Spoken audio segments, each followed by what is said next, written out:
Hey guys, how are you all. स्वागत है आप सभी का आपकी अपनी चैनल एग्ज़ाम वाला 247 के ऊपर। आज हम डिस्कस करने जा रहे हैं आरएसआर का वीडियो, जिसमें है राजस्थान सिविल सेवा कार्य ग्रहण काल नियम 1981। इसमें क्या है देखो। संविधान के अनुच्छेद 309 का प्रयोग कर राज्यपाल द्वारा ये बनाए गए हैं कार्यग्रहण नियम 1 अप्रैल 1981 से लागू हैं। इस तिथि को या इसके बाद ट्रांसफ़र होने वाले कर्मचारियों पर ये लागू होंगे। निम्न एम्प्लॉयज़ के अलावा सब पर ये लागू होंगे। किन किन पर होंगे देखो। कार्यरत कर्मचारी, मतलब किसी को वर्क चार्ज दे रखा है किसी का, उस पर नहीं होंगे।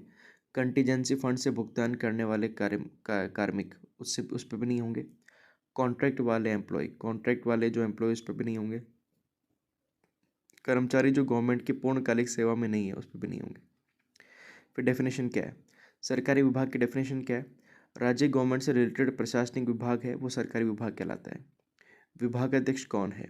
JF&AR में उस पद पर घोषित अथॉरिटी विभाग अध्यक्ष कहलाएगी। कार्यग्रहण काल, पद ग्रहण करने और पदस्थापित स्थान पर पहुंचने के लिए यात्रा के लिए दिया गया समय कार्यग्रहण काल है। स्थानांतरण, राज्य कर्मचारी को एक पद से दूसरे पद पर कार्यभार ग्रहण के लिए एक स्थान से दूसरे स्थान पर भेजना, ये स्थानांतरण है। ठीक है। फिर क्या है।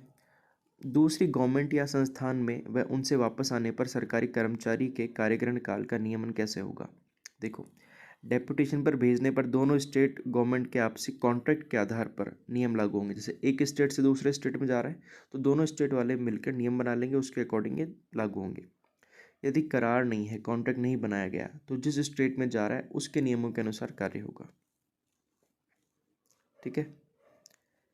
फिर देखो आगे।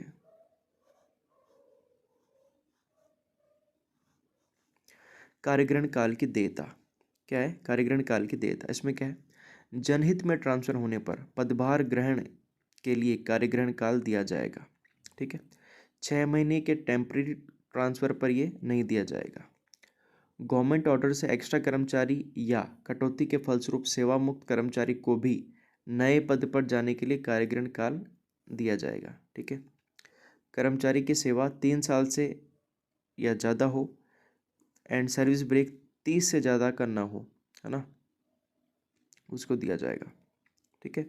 क्या चीज़ है ये वाला, या एक्स्ट्रा कर्मचारी लगा रहे हैं या कटौती कर रहे हैं उसके लिए। प्रतियोगी परीक्षा एंड इंटरव्यू के लिए भी कार्यग्रहण काल देय होगा, बट 3 साल से कम सेवा वाले अस्थायी कर्मचारियों को यह देय नहीं होगा। ठीक है। फिर देखो आगे। कार्यग्रहण काल की समय अवधि, इसमें क्या है। चार्ज इंटरवल से पहले दे दिया, लंच से पहले, मतलब जो छुट्टी होती है ना बीच में, मध्य अवकाश स्कूल में इंटरवल जो होता है, उससे पहले दे दिया तो उसी डेट से कार्यग्रहण काल प्रारंभ हो जाएगा। यदि चार्ज इंटरवल के बाद दिया है तो कार्यग्रहण काल अगली डेट से स्टार्ट होगा। फिर क्या है। कर्मचारी मुख्यालय के अलावा अन्य जगह सेवा दे रहा है तो कार्यग्रहण काल मुख्यालय से स्टार्ट होगा। जैसे वो कहीं और सेवा दे रहा है लेकिन कार्यग्रहण काल स्टार्ट कहाँ से होगा, मुख्यालय से। यदि ट्रांसफ़र एक की जगह है वह ट्रांसफ़र से आवास चेंज नहीं होता, एक ही जगह है और आवास चेंज नहीं है, तो एक दिन का टाइम देंगे, एक दिन ज़्यादा का टाइम नहीं देंगे। ठीक है। फिर क्या है। यदि आवास परिवर्तन न हुआ लेकिन सेकंड कार्यालय 2 किलोमीटर से ज़्यादा दूरी पर है तो भी एक दिन का कार्यग्रहण समय दिया जाएगा। ठीक है। फिर क्या है। कार्यग्रहण समय स्वीकार्य चार्ज अगले दिन पूर्वाह्न ग्रहण करना होगा, चाहे पुराना चार्ज पूर्वाह्न या अपराह्न में संभलाया गया हो। देखो, जैसे कम दूरी है ना, 2 किलोमीटर ज़्यादा कम से कम दूरी है, तो उसमें क्या है कि चार्ज ग्रहण अगले दिन करना पड़ेगा, भले ही आपने उस दिन कभी भी चार्ज दिया हो। ठीक है। फिर क्या है। यदि आवास परिवर्तन और मुख्यालय परिवर्तन हो तो इस प्रकार से कार्यग्रहण काल देय होगा। 1000 किलोमीटर तक है तो 10 दिन मिलेंगे, लेकिन बस से यात्रा कर रहे हो तो 12 दिन मिलेंगे, बाय रोड यात्रा कर रहे हो। 1000 से ज़्यादा है तो आपको 12 दिन मिलेंगे, बस से कर रहे हो तो 15 दिन मिलेंगे। 2000 से ज़्यादा है तो 15 दिन मिलेंगे, और बस से कर रहे हो तो 15 दिन मिलेंगे। अगर कर्मचारी को APO कर दिया जाता है तो 4 दिन का कार्यग्रहण काल देय है। यदि चार्ज ट्रांसफ़र में सामग्री या निर्माण का सौंपा जाना है, चार्ज ट्रांसफ़र होता है तो निर्माण सामग्री को सौंपते हैं, तो चार्ज लेने वाले न्यू कर्मचारी द्वारा निरीक्षण किया जाना है तो 7 दिन का समय दिया जाएगा। जयपुर और जोधपुर ट्रेजरी का चार्ज 7 दिन में होगा, मतलब 7 दिन दिए जाएंगे, और अन्य ट्रेजरी का है तो 3 दिन में सौंपना होगा। कार्यग्रहण काल में विभागाध्यक्ष 30 दिन और गवर्नमेंट इससे ज़्यादा की वृद्धि कर सकती है। विभागाध्यक्ष चाहे तो 30 दिन तक वृद्धि कर सकता है, 30 दिन तक कर सकता है, और उस गवर्नमेंट चाहे तो उससे ज़्यादा कर सकती है। कार्यग्रहण काल का पूरा उपयोग न कर पाना। यदि कोई कर्मचारी कार्यग्रहण काल का पूरा उपयोग नहीं कर पाता तो शेष जो अवधि है वो पीएल में जुड़ जाएगी, उसको पीएल मिलेगा, है ना। क्या मिलेगी? पीएल, पेड लीव मिलेगी। यदि अस्थायी कर्मचारी को कार्यग्रहण काल दे है, ठीक है, लेकिन उस टाइम का वेतन दे नहीं है, तो उसको पीएल नहीं मिलेगी, फिर अवकाश जोड़े नहीं जाएंगे, ठीक है। क्योंकि पीएल तभी तो जोड़ रहे हैं कि जब एक स्थायी कर्मचारी है और इसको इधर उधर मूव कर रहा है, तब पीएल जोड़ रहे हैं अपन, ठीक है। देखो आगे देखो, कार्यग्रहण काल अन्य अवकाशों के साथ संयोजित किए जा सकते हैं, सही बात है। यदि कर्मचारी का ट्रांसफर हो चुका है तो उसी दौरान नए स्थान पर ट्रांसफर हो जाए तो नए सिरे से कार्यग्रहण काल स्टार्ट हो जाए। वह गणना उस स्थान से होगी जहाँ से आदेश प्राप्त हुआ है, ठीक है। जैसे एक जगह गया और वापस वहाँ से ट्रांसफर मतलब ऑर्डर प्राप्त हो गया, तो वापस वापस से गणना की जाएगी। फिर क्या है? कार्यग्रहण काल का वेतन। कार्यग्रहण काल कर्तव्य है। पुराने पद का वेतन देय होगा, डीए, सीसी, एचआरए जो भी सब मिलेगा, लेकिन जो बीच में यात्रा भत्ता है या स्थायी यात्रा भत्ता वो नहीं मिलेगा, ठीक है। फिर क्या है? अधिक कार्यग्रहण काल लेने पर दंड। ऐसा करने पर कार्यग्रहण काल समाप्ति के बाद वेतन नहीं मिलेगा। जैसे कार्यग्रहण काल 15 दिन का है, आपने ज़्यादा 20 दिन का ले लिया, तो कार्यग्रहण काल समाप्ति के बाद वेतन नहीं मिलेगा, ठीक है। एब्सेंस अवधि सेवा भंग मानी जाएगी। जैसे आपने 5 दिन है तो सेवा सर्विस ब्रेक माना जाएगा आपका। सक्षम ऑफिसर उचित कारणों के आधार पर इसे ईओएल, है ना, मतलब डब्ल्यूपीएल, लीव विदाउट पे, नियम 96 उसमें बदल सकता है। संदेह पर व्याख्या वित्त विभाग करेगा। गवर्नमेंट का अन्य विभाग वित्त विभाग की सहमति से नियम शिथिल कर सकता है। ये रूल्स लागू होने पर पूर्व के सभी नियम निरस्त हो जाएंगे, ठीक है। फिर आगे अब देखो, ये कुछ इंपॉर्टेंट नोट्स हैं, शॉर्ट पॉइंट है वो देखो। विभागाध्यक्ष जो है उसकी परिभाषा या उसके जो कौन विभागाध्यक्ष होगा वो परिशिष्ट 14 में है। मंत्रालय कर्मचारी परिशिष्ट 12 में। संचित निधि 266 में है। स्थानीय निधि 268 2 में है।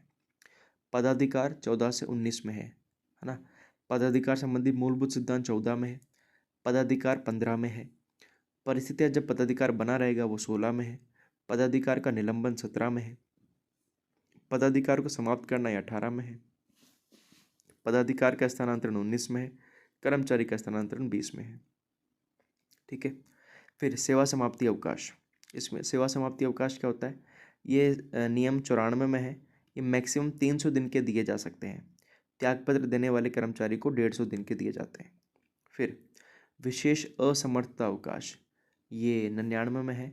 इसमें क्या होता है कि जो भी कोई कार्य के दौरान चोटिल हो जाए या असमर्थ हो जाए तो वो है, घटना के 3 महीने में आवेदन करना होगा। मेडिकल बोर्ड की सिफारिश पर मैक्सिमम अवधि 2 साल के लिए आपको अवकाश मिल सकता है। उच्च सेवा में अगर आप हो तो आपको 4 महीने का पूर्ण वेतन और 4 से ज़्यादा महीने का आधा वेतन। 4th ग्रेड में आप हो तो 2 महीने का पूर्ण वेतन और 2 से ज़्यादा महीने का हाफ वेतन मिलेगा। फिर देखो 7(4)A, इसमें 4th ग्रेड कर्मचारी के बारे में बताया गया है। 7(7)A रूपांतरित अवकाश है। फिर 7(10) वैदेशिक सेवा है। फिर 10(A) में राजपत्रित ऑफिसर है और 10(B) में अर्धवेतन अवकाश है। 7(30) में परिवीक्षाधीन वाले हैं और 7(30)A में प्रोबेशनर ट्रेनी है। 7(34) में मूल वेतन है। 34(A) में स्थायी नियुक्ति है। 8 में परिवीक्षाधीन है और 8(A) में प्रथम नियुक्ति के समय आयु है। फिर 13 राज्य सेवा की मूलभूत शर्तें हैं। 23 स्थिति जब राज्य कर्मचारी नियोजन में नहीं रहता। और 23(A) अस्थायी कर्मचारी को सेवा समाप्ति का नोटिस, ये इसमें है, ठीक है। फिर 7(6) सक्षम प्राधिकारी, है ना, परिशिष्ट 9 में सूची है। 7(7) में संचित निधि है संविधान के अनुच्छेद 266 में। फिर 7(11) विभागाध्यक्ष परिशिष्ट 14 में इसका है। फिर स्थानीय निधि 268 2 में है। फिर 8(A) प्रथम नियुक्ति के समय आयु। 21(A) आर्जस्म अंशदान। 21(B) जीपीएफ में मंथली अंशदान। 21(C) जीपीएफ में पेंशन व डीए की बकाया राशि जमा कराई जा सकती है गवर्नमेंट द्वारा, ठीक है। तो ये सब वो है जो कन्फ्यूज़न पैदा करते हैं, वो सब चीज़ें मैंने एक जगह नोट कर ली है। 22 है वेतन व भत्ते प्राप्ति की शर्तें, क्या क्या शर्तें होगी। फिर 22(A) में है गजेटेड ऑफिसर ट्रेनिंग के बाद फिक्स टाइम तक सेवा दिए बिना त्यागपत्र देते तो ट्रेनिंग खर्च व सैलरी उसको लौटानी होगी। 22(B) ट्रेनिंग पीरियड में धनराशि जमा कराने के प्रावधान नॉन गजेटेड एम्प्लॉय पर भी लागू होंगे। फिर नियम 23 जब गवर्नमेंट एम्प्लॉय नियोजन में नहीं रह जाता, ऐसा कब होता है? 23 है, अस्थायी कर्मचारियों को सेवा समाप्ति के पहले नोटिस, 1 माह का नोटिस देकर सेवा एंड, अगर 3 साल से ज़्यादा का कार्य कर चुका है तो 3 माह का नोटिस देकर सेवा समाप्ति की जाएगी। फिर 23B, अस्थायी पदों में कटौती, क्या है? अस्थायी पदों में कटौती। फिर है 57A, अन्य नियमों के अधीन कर्मचारी, क्या है? अन्य नियमों के अधीन कर्मचारी। फिर 60A, अवकाश पर रहने के दौरान पता, ये क्या होगा? नियम 87, अवकाश नियमों का लागू होना, ये क्या है? सभी स्थायी पर ये नियम लागू होंगे। 87 है, हर राज्य कर्मचारी का अवकाश लेखा नियमों के फॉर्म नंबर 1 के अपेंडिक्स 2 में होगा। 87B, गैजेटेड ऑफिसर का लीव रिकॉर्ड, इनका लीव रिकॉर्ड नियम 160(2) के अकॉर्डिंग लिखा जाएगा।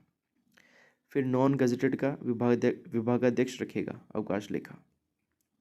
फिर क्या है आगे देखो, नियम 91, PL इसमें है। 91A, PL के एवज में नगद भुगतान है। 91B, रिटायर होने पर PL के बदले नगद भुगतान है। 91C, कर्मचारी की डेथ पर मैक्सिमम 300 दिन का PL भुगतान आश्रितों को दिया जाएगा। अगर PL लेने की छुट्टियों की लेने की बात करें तो एक बार में मैक्सिमम 120 PL ले सकते हैं। TB कैंसर वालों को 300 PL भी दे सकते हैं। फिर नियम 93, HPL अवकाश, एक बार में मैक्सिमम 6 महीने का दिया जा सकता है। अदेय अवकाश मैक्सिमम 360 दिन का दे सकते हैं, बट एक बार में 90 दिन का से ज़्यादा नहीं। मेडिकल बेस पर 180 दिन का। पुलिस कर्मचारी को TB होने पर मैक्सिमम 6 महीने का। फिर सेवा समाप्ति अवकाश, नियम 94, 300 दिन के अस्थायी कर्मचारी को खाते में होने पर दिए जा सकते हैं। त्यागपत्र देने वाले कर्मचारी को मैक्सिमम 150 दिन के, ठीक है। फिर 94A, विश्राम काल को कर्तव्य के रूप में गिना जाएगा। फिर नियम 121 का अध्ययन अवकाश के बदले बॉन्ड, ये इसका है। फिर कार्यग्रहण काल, देखो 2 किलोमीटर तक है तो 1 दिन मिलेगा, स्थानीय लेकिन 200 किलोमीटर तक है तो 10 दिन मिलेगा। 0 से 1000 रेल से जा रहे हो 10 दिन, 0 से 1000 बस से जा रहे हो 12 दिन, 1000 से 2000 जा रहे हो बस से तो 15 दिन, रेल से जा रहे हो 12 दिन, 2000 से ज़्यादा है पर 15 दिन मिलेंगे। जयपुर जोधपुर जिला कोषागार में है तो 7 दिन, अन्य कोषागार में 3 दिन, APO में 4 दिन, और चार्ज सौंपना है किसी को तो 7 दिन मिलेंगे, ठीक है। तो ये था हमारा पूरा RSR। आई होप आपको क्लियर होगा। तो और भी सब्जेक्ट की वीडियो में डालता रहूँगा। धन्यवाद, मिलते हैं आपसे नेक्स्ट वीडियो में। ओके, शेयर सब्सक्राइब लाइक कर दो। ओके, मिलते हैं बाद में, ठीक है।